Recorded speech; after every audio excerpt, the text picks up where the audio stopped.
Do you have kids in your classes that suffer from low self-esteem? Maybe they're shy or soft-spoken, or just seem to gravitate to the back of the room? Never fear, I've got a couple of fun theater arts-inspired activities to the rescue coming up next.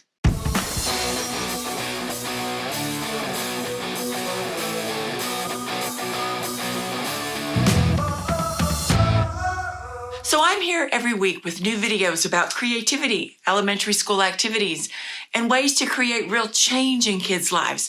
So subscribe to my channel and hit the bell to be notified when I post a new video every Tuesday. So, are you a teacher? Maybe a dance teacher? Maybe an elementary teacher? Or maybe even a middle school science teacher? First of all, bravo to you. Thank you for doing one of the most challenging jobs on the planet. And I bet that you have kiddos that are shy or quiet or suffer from low self-esteem. Am I right? Well, I've got a few tools that you can use to help get those kids out of their shells and speaking up and speaking out loud and proud. Improvisation, which is basically the art of making it up as you go, flying without a net, no script necessary, is an art form that has been used in theater for, well, ever. And these fun games can be incorporated into a group situation to help aid in getting to know each other better, icebreakers. Heck, these activities are even used in corporate situation as team building exercises. They're super fun, but at the very granular level, help a child feel included, heard, and part of the group. Here are 3 of my absolute favorites that I've been using lately as warm-ups in our drama club programs. Improv game number 1, Fortunately, Unfortunately. Now, this game is a fun and creative improv game that can be played by a group of people. The game involves telling a story collaboratively, with each participant taking turns to contribute a sentence or 2. The catch is that each sentence must alternate between something fortunate and something unfortunate. The goal is to create a coherent and entertaining story by building on the contributions of others. So, here's how you can play. Make sure that you have a group of participants who are willing to be creative and contribute to the story. Decide on a starting point for the story. So this could be a simple sentence to set the stage. Then, participants take turns contributing to the story. First person starts with fortunately statement, describing a positive or fortunate event or situation. And then the next person follows with an unfortunately statement, introducing a negative or unfortunate twist to the story. Now you continue the pattern with each participant alternating between fortunate and unfortunate statements. Each statement should logically build on the one before it, creating a flowing narrative. Encourage participants to be creative and think outside the box. The more unexpected and humorous the twists, the more entertaining the story becomes. Now, the story continues with participants taking turns until you decide to just wrap up the game. You can end the game when the story has reached a satisfying conclusion or after a number set of rounds. Take a look at how it can be played. I was walking down the street and I found a quarter. Fortunately, I needed a quarter. Unfortunately, the quarter was fake. Fortunately, I had a friend who was looking for fake quarters. Unfortunately, that friend went off to South Africa. Fortunately, I got to go with her. Unfortunately, I get really airsick. Fortunately, I still love airplanes. Unfortunately, the plane I was on was from 1927. Fortunately, I happen to love vintage airplanes. Unfortunately, it caught on fire. Fortunately, I love to swim. Unfortunately, while I was swimming, there was a shark following me. Fortunately, it was a nurse shark and safe. Unfortunately, I did not have any shark repellent with me. Fortunately, the shark was happy about that and gave me a ride. Unfortunately, the well came on and dropped me off the shark. The end. Improv game number 2, Emotional Symphony. Now, Emotional Symphony is an improvisation game that focuses on expressing emotions through sound and movement. It's super creative and very lighthearted and can be done in a group. So here's how you can play. Again, make sure that you have a willing group of participants who are comfortable with expressing emotions through movement and sound. From your audience, get suggestions of an emotion. These emotions could be simple, like joy, happiness, sadness, anger, or more complex, like confusion, anticipation, nostalgia. Assign each participant a different emotion. Participants stand in a line facing the audience. Now, the facilitator or the designated conductor starts the symphony by pointing to each person. When a participant is pointed to, they must immediately express that emotion through both movement and vocalization. They can use their bodies, facial expressions, and any nonverbal sounds to convey that emotion.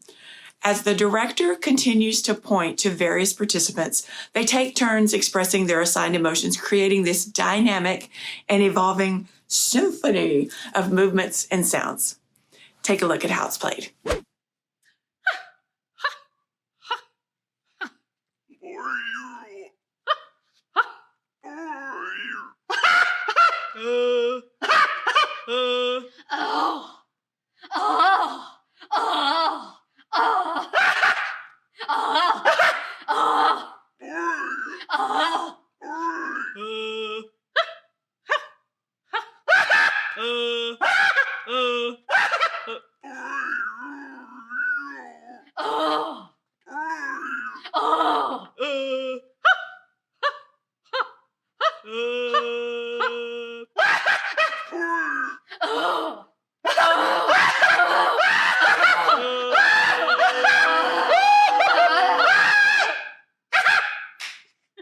So tell me something. Does this resonate with you? Do these games look fun and like something that you could implement?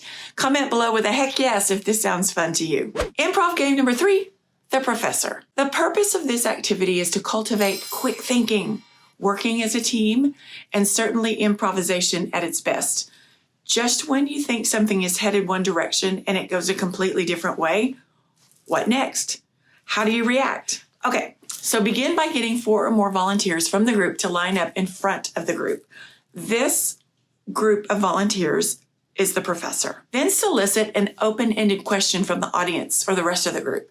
So an open-ended question is one that cannot be answered by yes or no.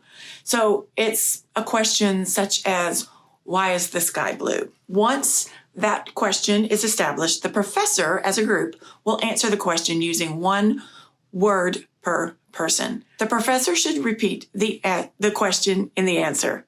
Let's take a look. All right, so we need a question for the professor. Yes, please. Why do dogs bark? We simply want to know, Professor, why do dogs bark? Dogs? Bark. Because they like Agitation. And stimulation. Period. that's exactly right. All right, how about another question for the professor? Well, yes, please. Why did Brangelina break up? Oh, very important question. Why did Brangelina break up? Professor? don't even know who that is. Okay. Brangelina Broke. Up. Because they Were. Not. compatible. or Infidelity. Period. All you kids, that's for you. Question number 3 for the professor. going to say or happy. All right, oh, yes, ma'am, please, yes. Why can't potatoes smile? Here's a great question, Professor. The question is, why can't potatoes smile?